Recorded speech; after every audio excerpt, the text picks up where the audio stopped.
अस्सलाम वालेकुम। मैं Nazim Hussain IT education trainer bright future tech के प्लेटफॉर्म से आपसे मुखातिब हूँ।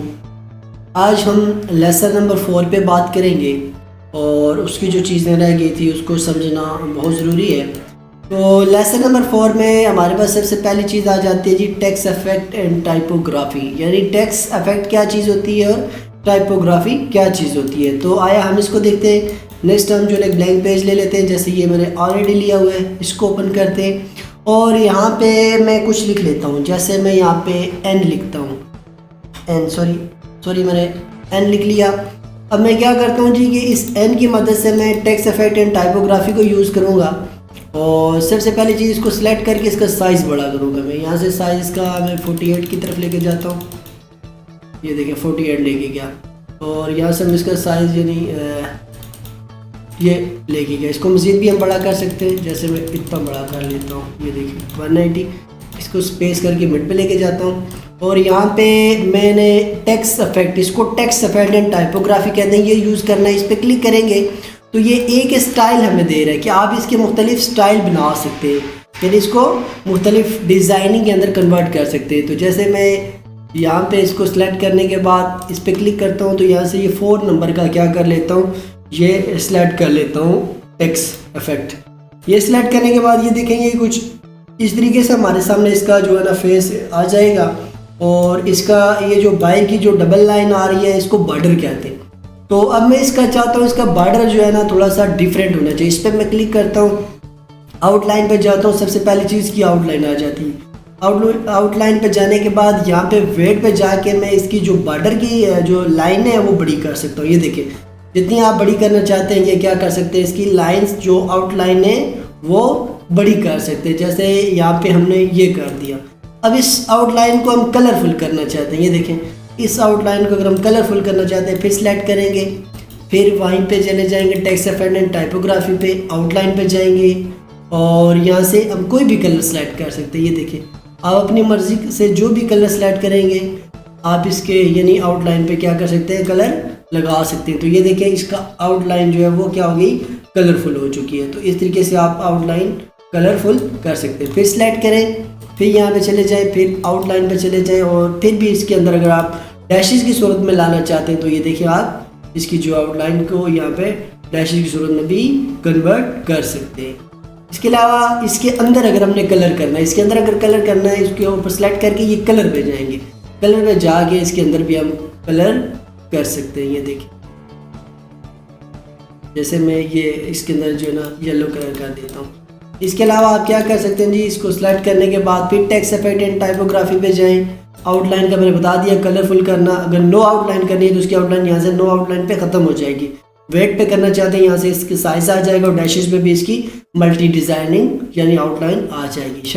शेडो बेसिकली इसकी रिफ्लेक्शन की तरह ही काम करती है, इसका एक साया सा बन जाता है। जैसे यहाँ से मैं ये वाला ले लेता हूँ तो आप देखें कि ये एन और एन के बिल्कुल नीचे एक और एन शो हो रहा है। जैसे इंसान का अपना एक साया होता है इसी तरीके से इस वर्ड का भी एक साया यानी एक शेडो बन चुका है। तो यहाँ से हम इसका शेडो भी लगा सकते हैं, रिफ्लेक्शन। और अगर मैं शेडो ख़त्म करना चाहता हूँ इस पर क्लिक करके टॉप पे यहाँ पे नो शेडो पे करूँगा तो शेडो ख़त्म हो जाएगा। अगर रिफ्लेक्शन पे चला जाऊँ तो यहाँ से रिफ्लेक्शन पे क्लिक करने के बाद ये देखें बिल्कुल ऐसे लग रहा है कि जैसे ये एन बिल्कुल नीचे से भी स्टार्ट हो रहा है। तो ये बेसिकली इसकी रिफ्लेक्शन है। अगर रिफ्लेक्शन भी ख़त्म करनी है तो यहाँ से आप क्लिक करें और यहाँ से नो रिफ्लेक्शन पे करें तो आप इसकी रिफ्लेक्शन ख़त्म कर सकते हैं। इसके अलावा फिर आप चले जाएँ ग्लो पे, आप इसका ग्लो लगाना चाहते हैं तो आप इसका यहाँ पे ग्लो भी लगा सकते हैं अपनी मर्ज़ी से कोई भी बैग। ये देखें जैसे बैग पे ऐसे लग रहा है कि इस पे के ऊपर जो है ना इंक फैल चुकी है इस पूरे पेज पे, तो ये इसका ग्लो है बेसिकली, ये खूबसूरती है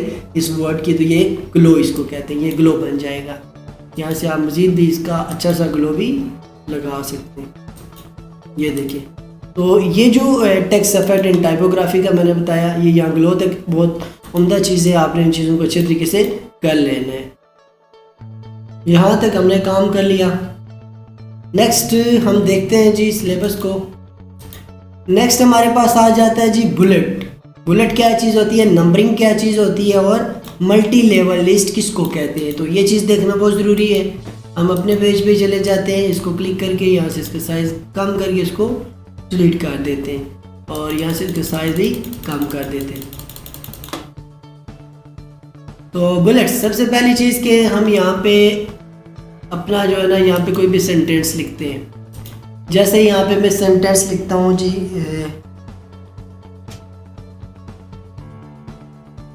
what is computer, enter press कर देता हूँ।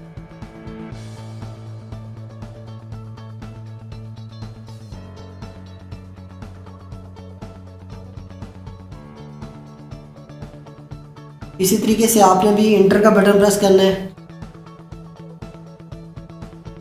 इंटर के कीबोर्ड से, इंटर की मदद से आप नीचे वाली लाइन पे चले जाएंगे। अब इन तीनों को सिलेक्ट करने के बाद यहाँ पे सबसे पहले मैं क्या कर लेता हूँ जी, बुलेट्स पे क्लिक करता हूँ। तो यहाँ से कोई भी बुलेट्स ले लेता हूँ। ये देखिए ये बुलेट्स आ जाती हैं। बेसिकली इनका काम ये होता है कि हम जो सवाल बनाते हैं, कोई पेपर बनाते हैं, और पेपर बनाने के बाद जो हमारे क्वेश्चन होते हैं उनके बैग पे हम यानी एक नंबरिंग देते हैं। ये नंबरिंग दे देते हैं, हम खूबसूरती के लिए कोई बुलेट्स लगा देते हैं। तो ये जो डिज़ाइनिंग होती है बेसिकली ये पैंट की, इसको बुलेट का नाम दिया जाता है। तो ये आप यहाँ से क्या कर सकते हैं, इन क्वेश्चन को बुलेट लगा सकते हैं। अगर इसके अलावा आप जो है ना यहाँ पे नंबरिंग पे चले जाएँ तो ये क्या कर सकते हैं, यहाँ से नंबरिंग 1 2 भी लगा सकते हैं। ये मुख्तलिफ चीज़ें आप यहाँ से ये देखें, आप अपनी मर्ज़ी से इसकी डिज़ाइनिंग बना सकते हैं नंबरिंग की। इसके अलावा इसको मल्टी लेवल लिस्ट कहते हैं। तो मल्टी लेवल लिस्ट में क्या होता है जी, जैसे 1.1 होता है, 1.2 होता है, तो हम वो चीज़ें लगा सकते हैं कि कोई भी क्वेश्चन हमारे पास जैसे 1.1 है, फिर वो उसकी जो पॉइंट यानी पॉइंट की सूरत में जो चीज़ें होती हैं उसको मल्टी लेवल लिस्ट का नाम दिया जाता है। ये सारी चीज़ें ये देखें, ये मल्टी लेवल लिस्ट के अंदर चीज़ें आ रही हैं।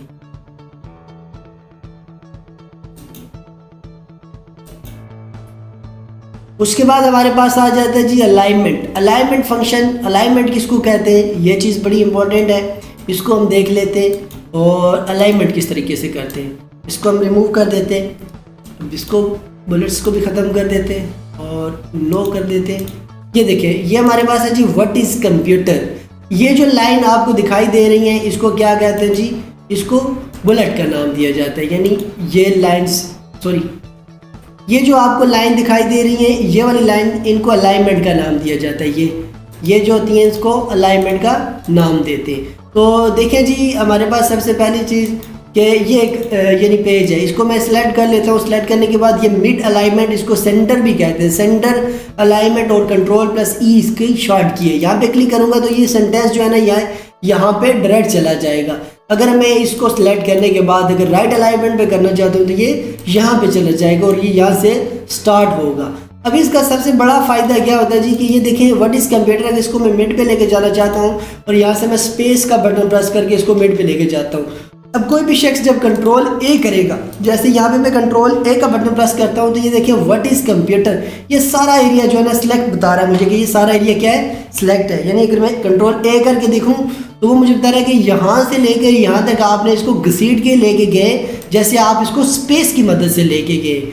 अगर मैं सपोज करें इसको क्या कर देता हूँ कि ये मिड पे लेके जाता हूँ, ये यहाँ पे लेके जाता हूँ, अब कंट्रोल ए का बटन प्रेस करता हूँ तो ये सिर्फ वही एरिया सिलेक्ट होगा जो मिड पे होगा। यानी बाकी एरिया ये आप देखिए सिलेक्ट नहीं होगा। तो इसका बड़ा बेनिफिट ये है कि बाकी एरियाज जो होंगी आपके पास, ये साइडें जो होंगी ये सिलेक्ट नहीं होंगी, आपका वही सेंटेंस सिलेक्ट होगा जिसकी आप अलाइनमेंट करेंगे। तो ये आ जाता है हमारे पास अलाइनमेंट का फंक्शन। नेक्स्ट हमारे पास आ जाता है जी मंथली टेस्ट। तो इसके बाद आप जितना काम करवा चुके हैं इसका टेस्ट लेंगे ताकि पता चलेगा क्या है बच्चों को जो काम है वो आ रहा है या नहीं आ रहा है। ये आपकी परफॉर्मेंस पर डिपेंड करते हैं। तो इसके बाद आप इनसे टेस्ट लेंगे। फिर उसके बाद हमारे पास लाइन एंड पैराग्राफ स्पेसिंग, यानी लाइन और पैराग्राफ स्पेसिंग क्या होता है, और ये जो अलाइनमेंट वाला फंक्शन था ये मैंने आपको बता दिए। तो अब हम देखते हैं जी लाइन एंड पैराग्राफ स्पेसिंग किसको कहते हैं। इसके अलावा ये देखें व्हाट इज़ कंप्यूटर, यहाँ पे मेरे पास एक व्हाट इज़ कंप्यूटर का फंक्शन मैंने लिख लिया। तो यहाँ पे मैं लिख देता हूँ जी माय नेम इज़ नाजिम, और एक इसको यानी एक पूरा पैराग्राफ बना देता हूँ।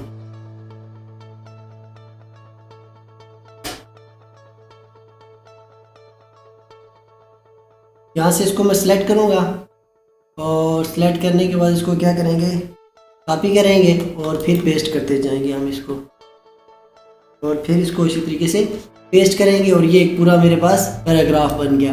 अब पैराग्राफ स्पेसिंग इसको कहते हैं, इसको सिलेक्ट करें। सिलेक्ट करने के बाद ये जो आपको पॉइंट नज़र आ रहा है इसको कहते हैं पैराग्राफ स्पेसिंग। मैं आपको जूम करके भी दिखा देता हूँ ये पैराग्राफ स्पेसिंग कहाँ पे है। ये जो हमारे पास है इसको कहते हैं पैराग्राफ स्पेसिंग। ये चीज़ ये देखें, लाइन एंड पैराग्राफ स्पेसिंग। अब देखें मैं यहाँ से इसको जूम आउट करता हूँ और यहाँ से जूम करने के बाद देखें इसको सिलेक्ट किया और इसका जो ओरिजिनल है ये देखें 1 पॉइंट है, ठीक है। 1.15 पे रखता हूँ, 1.5 पे, 2.5 पे, ये देखें। यानी जितना मैं इसको दूर रखूँगा ये लाइनों के दरमियान क्या आ रहा है, स्पेस आ रहा है। तो इसकी मदद से इसको कहते हैं लाइन एंड पैराग्राफ स्पेसिंग। यानी जो लाइन है इनके दरमियान क्या हो जाएगी, स्पेस क्रिएट हो जाएगी। तो इसी तरीके से आप अगर अपने पैराग्राफ के दरमियान स्पेस क्रिएट करना चाहते हैं 1.0 जो होती है वो बेसिकली इसकी ओरिजिनल यानी लाइन पैराग्राफ स्पेसिंग है। तो आप इसकी पैराग्राफ स्पेसिंग अगर बढ़ाना चाहते हैं तो क्या कर सकते हैं, इसकी लाइन पैराग्राफ स्पेसिंग बढ़ा भी सकते हैं। ये देखें, तो इसको लाइन एंड पैराग्राफ स्पेसिंग कहते हैं। उसके बाद हमारे पास आ जाता है जी डिक्रीज इंडेंट और इंक्रीज इंडेंट किसको कहते हैं। तो इसका कंसेप्ट भी बहुत ज़रूरी है। जैसे इसको मैं यहाँ से डिलीट कर देता हूँ और यहाँ पे लिखता हूँ माई नेम इज़ नाजिम। अब देखें ये जो मैंने सेंटेंस लिखा इसको मैं क्या करता हूँ जी, ये इंक्रीज इंडेंट कर देता हूँ। जैसे मैं इसको इंक्रीज इंडेंट करना स्टार्ट करूँगा तो ये यहाँ मिड पे चला गया। अब मिड पे जाने के बाद मैं क्या कर देता हूँ जी कि इसको सिलेक्ट कर देता हूँ और सिलेक्ट करने के बाद मैं आपको कॉपी करके दिखाता हूँ ये, और यहाँ पे पेस्ट कर देता हूँ। तो ये देखिए इसी से नीचे यानी लाइनें स्टार्ट हो जाएंगी, ये पीछे इधर नहीं आएंगी क्योंकि इंक्रीज इंडेंट इससे आगे इंक्रीज हो रहा है, इससे पीछे नहीं होगा। अगर मैं और इसको आगे लेके जाऊँगा, इस पूरे को सिलेक्ट करूँगा और इसको मज़ीद भी मैं आगे लेके जा सकता हूँ। ये देखें ये इस तरीके से बन जाएगा। और अगर मैं डिक्रीज इंडेंट पे करूँ तो ये देखें लास्ट पे जाके इस तरीके से भी चीज़ें हो सकती हैं, यानी ये पूरा इंक्रीज हो जाएगा। जहाँ से आप इसको स्टार्ट करना चाह रहे थे वहाँ से ही स्टार्ट हो जाएगा। तो इस तरीके से आप इसको इंक्रीज कर सकते हैं, इंक्रीज इंडेंट और डिक्रीज इंडेंट। ये देखें इस तरीके से, ये मैंने इंटर का बटन प्रेस किया, इस वजह से ये नीचे चीज़ें आ रही हैं। तो ये इंक्रीज और डिक्रीज का फंक्शन है। उसके बाद देखें जी हमारे पास डिक्रीज इंडेंट भी हो गया, इंक्रीज इंडेंट भी मैंने करवा दिया, और लाइन एंड पैराग्राफ स्पेसिंग ये वही है जो मैंने ऊपर आपको क्लियर करवाया था, ये वही चीज़ रिपीट हो रही है। फिर right to left text direction क्या होती है, और left to right text direction किसको कहते हैं। तो अब इसको समझ लेते हैं हम। ये देखें ये जो हमारे पास ये जो 2 पॉइंट है, इस फर्स्ट वाले को कहते हैं जी कि left to right text direction, और इसको कहते हैं right to left text direction. ये क्या चीज़ होती है इसको देख लेते हैं। देखें मैं सबसे पहले यहाँ पे एक नाम लिखता हूँ जी, माई नेम इज़ नाजिम। अब देखें जो ये सेंटेंस बार बार रिपीट हो रहा है, इसकी आप अगर देखें वर्किंग तो माई नेम इज़ नाजिम, ये लेफ़्ट से राइट की तरफ मैं लिख रहा हूँ, जो भी लिख रहा हूँ लेफ़्ट से राइट की तरफ जा रहा है, इस तरफ जानी उसकी डायरेक्शन जा रही है। अब अगर मैं क्या करूँ, ये हमारे पास है left to right text direction. अब अगर मैं right to left text direction करूँगा तो ये देखें जैसे लिखा है माई नेम इज़ नाजिम की जगह यहाँ से मैं स्टार्ट कर देता हूँ, माई नेम इज़ नाजिम। ये देखें ये बैक पे आ रहा है, ये वापस पीछे आ रहा है। क्यों? क्योंकि ये जो डायरेक्शन है ये राइट से लेफ्ट की तरफ आ रही है।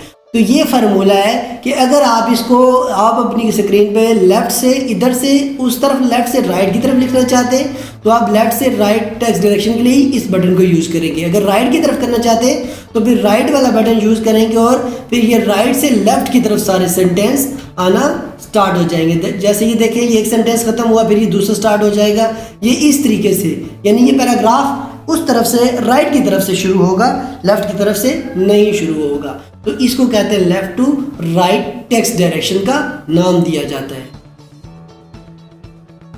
उसके बाद हमारे पास आ जाता है जी शेडिंग। शेडिंग इसको कहते हैं या बॉर्डर। इन दोनों चीज़ों को एक ही बार हम वर्क करेंगे। तो हम चले जाते हैं ब्लैंक पेज पे, यहाँ पे इसको डिलीट करके हम अपनी डायरेक्शन पे वापस लेके आते हैं इसको। शेडिंग किसको कहते हैं, देखिए यहाँ पे मैं इंसर्ट पे जाऊँगा और यहाँ से एक टेबल ले लेता हूँ। ये मैंने एक टेबल ले लिया। अब इस टेबल के ऊपर जो भी मैं लिखता हूँ, जो भी वर्ड लिखता हूँ, ये देखें जो भी चीज़ मैं लिख रहा हूँ वो लिखी जा सकती है इजीली।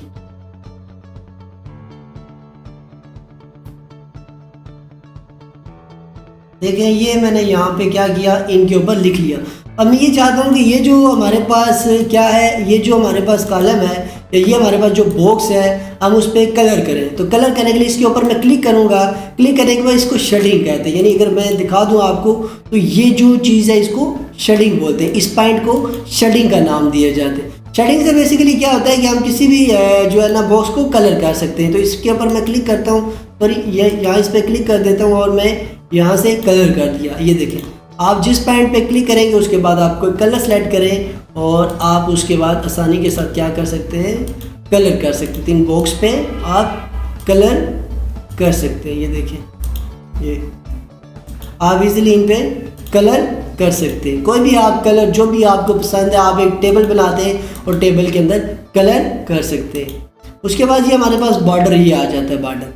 बॉर्डर क्या होता है जी, बेसिकली बॉर्डर ये जो लाइन जा रही है इसको बेसिकली बॉर्डर का नाम दिया जाता है। ये इसके ऊपर डबल क्लिक करें आप। डबल क्लिक करने के बाद आप बॉर्डर पे जाएं तो आप ये ऑल बॉर्डर पे जाएं तो ये देखिए सारे जो आपके बॉक्स था, टेबल था, उस पर बॉर्डर हो चुके हैं। तो आप अपनी मर्जी पे बॉर्डर लगा सकते हैं।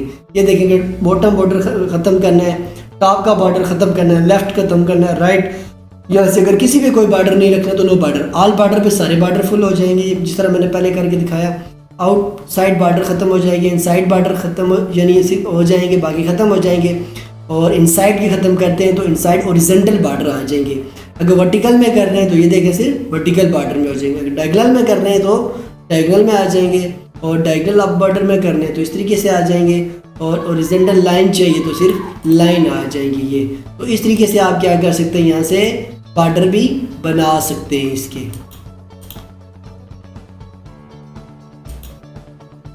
नेक्स्ट और लास्ट हमारे पास आ जाता है जी सॉर्ट बाय। सॉर्ट बाय क्या चीज़ होती है इसको देख लेते हैं।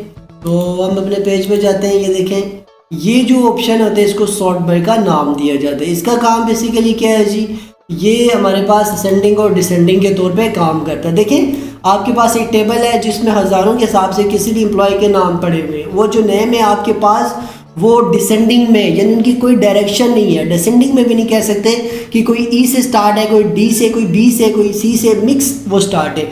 आपको वो बॉस कहते हैं कि आप इनकी डायरेक्शन बनाएं।